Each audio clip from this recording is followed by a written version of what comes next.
Okay, well done.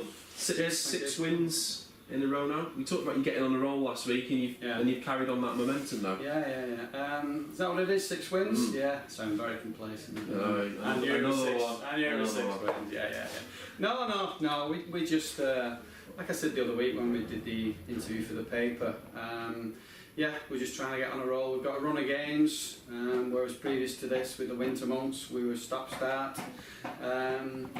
Momentum's good, and that's what we've just carried it forward. A win, it breeds confidence. Sure. So you take it into the next one, and we just keep. We didn't play too well tonight. Bit of a scrappy game. The pitch was very dry and bobbly, but we've ground out another win. So. Decent. A lot of similarities to the game I saw you against Silsden, in that once you got your nose in front, you really seemed to kick on from there. And to be fair to Chappers, a real good bit of perseverance has forced a mistake, and he's got his reward with the goal, hasn't he? Yeah. To be honest, when Wardy took the quick free kick, I thought he played it too far, and I was kind of like, oh Matty, and the next minute Chappy slides it ends, and we're jumping all over each other. So that's football, I suppose. But once we got, and I said at half time, this is going to be a 1-0. This is going to be a 1-0 victory. Let's make sure it's our way. And like I say, we've got the goal, we've got our heads in front, and we built from that. And we did need the second one. Yeah. They had a bit of possession. They was getting it forward very quickly and very effectively at times, but we managed to cope with it. So pleased with it. And lots of managers always tell me that when you've maybe not reached the heights or not played at your best and still gone on to get 3 points and a clean sheet, it's always a good sign, always something you can feel reassured about. Yeah. I suppose that tests your attitude then. If you can win and you've not been at your best. I mean, Congleton will be saying they've not been at their best, but it was one of those games, end of season, we're trying to get this third spot. Yeah. They'll be saying exactly the same. They haven't played well, but they've come away without the points. We've got them. I'm not saying our attitude or team spirit is better than theirs, but tonight, I thought it was. That's what got us through it. The lads worked ever so hard for each other, covered each other as and when needed, and we've ground it out. We've had a couple of chances, and we've managed to take them. So. You talk about the third spot. Obviously, the cushion now over Colne is 6 points. It's quite a nice distance to have with so few games remaining. Yeah. Still, probably just a little bit more work to do, but it's looking good for that top 3 target. Yeah, definitely. We need mathematically 2 more wins. Yeah. I think they can get to 85 points. Not that I've worked it out on a spreadsheet at work or anything, but. I could have my figures wrong here, but I've got it all at work. I had it down as 3 wins remaining. We'll definitely do it. That's presuming Colne get maximum points, which we've got to think that way anyway. Sure. But even if Colne wasn't snapping at our heels and Ashton, we'd still be trying to win every game. Yeah. There's no such thing. We have a job to do for our supporters and the club. The lads buy into that. They're still getting the bits of expenses for coming down, so people are paying through the turnstiles, so they deserve 100%, and as long as we give that, then we can't complain. You can do that now. You can extend the run to the end of the season. Like I say, you've pieced together this winning run now, and whilst the fixture list is still really busy and is demanding, why not go to the end? And we're trying to go unbeaten. Now, if it's 4 or 5 wins in the remaining game, or it's 4 or 5 draws, we're trying to go unbeaten. That's kind of the target.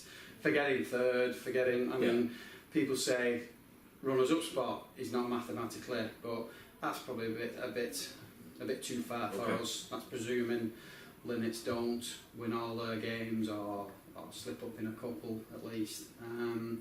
But no, we're just keeping the momentum going. I've told the lads they're playing for the shirts for next season as well. There's a guy that's played for Congleton tonight, who's a very good player, who I showed a bit of interest in not too long ago. He stood out for them, so our lads needed to show that they can do better than him, so they are playing for the places in the squad next season as well. So anybody that wants to take the foot off the gas, will probably find themselves, at another club. How are you finding juggling the selection at the moment? When I was driving over tonight, I was thinking, wonder if he'll prioritise Congleton or Ashton. And in the end, you only made 2 changes to bring Dylan and Brandon back in. Or because you're on this run and lads, when you're winning, you do feel fresher. Is it actually not that difficult at all to select? How are you kind of going about that at the moment? It is still difficult. You can be accused of not treating a game seriously by making too many changes or the wrong changes and the game doesn't go your way. But I don't feel that me playing anybody in our squad, if I'd started with Chris Lunn tonight instead of Beads or Mike Brandon, I don't see it as we're weakening or we're prioritising. Okay. It's just we've got a quick turnaround for Thursday's game. I did prioritise tonight. The next win is always and I knew about the 6 points in front of Colne, so it was massively important to get this win tonight, or at least not to lose, and create a little bit of a cushion there. It's difficult because I wanted to put all the subs on. I've just apologised to the guys that didn't get on, but they know the score. I've told them to look at the bigger picture rather than just, I've not played tonight, I'll go away and I'll sulk and I'll do this. These lads could be playing on Thursday night, but like I say, it's not. I'm not treating one game less than the other. Okay. 3 points is 3 points. Do you kind of rely on feedback from them as well? I mean, they don't look tired. Actually, you might not have been at your best, but it wasn't necessarily a tired performance. No, I've just said to a couple. I suppose I've just got Paul Connors and Elliot Ledwards together, and I looked at them. I said, "Are you too tired?" And they said, "No, we can play tomorrow if we." But that's what winning does. That's what winning does. If we'd have lost the last couple of games, then suddenly, I am a little bit tired. Yeah. But they're a good bunch of lads, and they work. And they would play if they were on the last legs. They really would. So I sent a message round a few days ago asking anybody and every one of them came back with no, I'm fine, which is what I expected. Okay. So myself, Bo, Tully, Lee, we have to make those decisions for us, for the lads, and kind of look at it and think he could do with a bit of a break. Okay. Now he's got his clean sheet, so is Matt Conkey happy tonight? He wasn't. Matt Conkey's never happy. He was saying tonight, Chris Smith always scores past me with a header. And that would give Smithy a chance, didn't he? Yeah, He it over. That was before we even went out. So, he's laughing and joking in there. He's just, during games, you can hear him at the back and he's screaming and he's this and he's that. And sometimes he channels it in the wrong way at the wrong time. But pretty much, he seems to have calmed down a little bit. Especially over the past few months. So.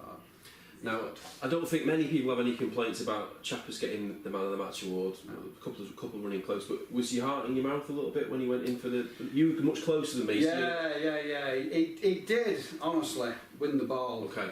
But it was the motion. It was like a stamping motion. But I think he was just kind of trying to overstretch and get that little bit of extra. Right.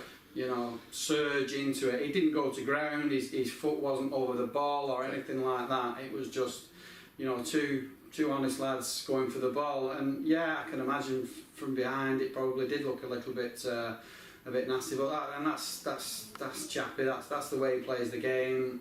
Stuart said to me on the touchline, "Should we bring him off just in case he doesn't?" I said, "Well, if we was to do that every time in every game, because Chappie will always throw some kind of tackling like that. If we was to do that, he'd hardly play because we'd have to bring him off in the first 5 minutes." But that's the way it is. No, I'm fine. Okay. Last thing, everyone else come through okay? I know last week Thomas had a precautionary come off, but he's played the last 2, so he's okay. Fine. Yeah, he hasn't mentioned it at all. Good. And we seem to have a clean bill of health. No injuries that I can think of at the moment. But we're all good. We're all good to go. Good. On to the next one. Yeah. Nice one. Okay.